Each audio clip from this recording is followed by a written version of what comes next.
Connecticut, what's going on? We are here in the lovely hamlet of Roxbury, Connecticut, way out in the sticks. But I got to tell you, we're on a farm, and this is the best place I've ever done an interview with one of my new favorite musicians. This is Becky Kessler. Becky, how are you? Good. How are you doing? So you may recognize Becky from Live and Local. We had her come out and open up for the Proud Flesh and Heirlooms at Arch Street Tavern. And this tiny little girl with a big guitar and an even bigger voice walked in and blew the room away. So you got to tell me, how does someone so petite have such a booming, awesome voice like yourself? Oh, that's a question I get a lot. Well, my mom had a really low, resonant voice, so I think it pretty much came from her. Thanks, Mom. So let's talk about the music. When you showed up and plugged in, the fact that you don't play straight acoustic right away is a little unique. Usually the singer-songwriter vibe is always acoustic. So why the decision to amp up? I definitely like electric better. I like how you can manipulate the sound more. You can get more distortion out of it. I like it a lot better. And then I listen to a lot of jazz, and jazz is mostly electric, and they're easier to play. Acoustic's harder to play. There's a lot of influences floating around. You mentioned jazz, clearly folk, some blues in there as well. So where does the Becky Kessler sound come from? My main influences are Nina Simone, Jeff Buckley, Elliott Smith, Chris Whitley, Tom Waits, but even like the Pixies and Morphine, like absolutely love those two bands, so there's some of that in there. Thumbs up twice on the Pixies, I gotta tell you. You're a Connecticut transplant, if you couldn't tell from the accent. So what's the big difference in the Connecticut music scene versus other scenes you've been in, specifically down in the Carolinas? Mm-hmm. Well, North Carolina, we had a real tight music community there, so I was nervous about moving here. But here, Connecticut is so much more supportive of original music, and it's like, if you're a singer-songwriter, that's what you want, so it's awesome. Yet another artist who's traveled the country telling us that the Connecticut music scene is a good one. But let's talk about the setting that we're in real quick, if we could, because you're out here on a farm, and it's literally a farm in the middle of nowhere, or what some people would consider nowhere. So how conducive is this setting to being able to just sit down and write music? It's perfect. It's perfect. I've never been in a better setting.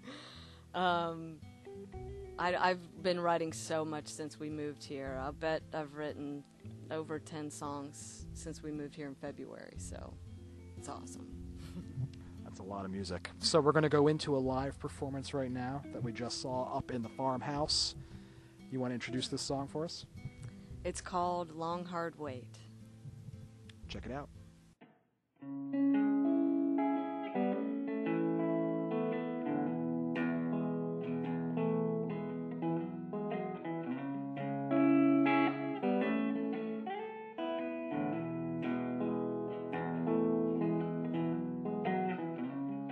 You keep saying that the day is coming, you will stand by. It's been coming for years. Every day is nothing but a long hard wait for the night to fall. When will you fall?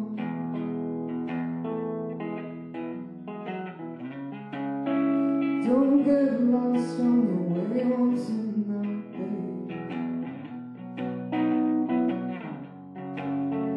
You're running out of second chances.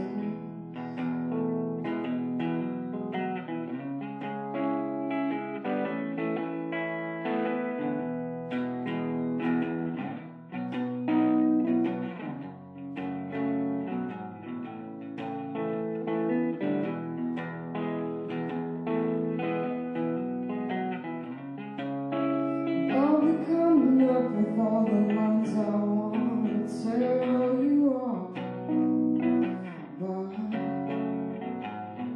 You're the only place you are.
Coming up after the break, we're going out to Southington to meet up with Hardwater.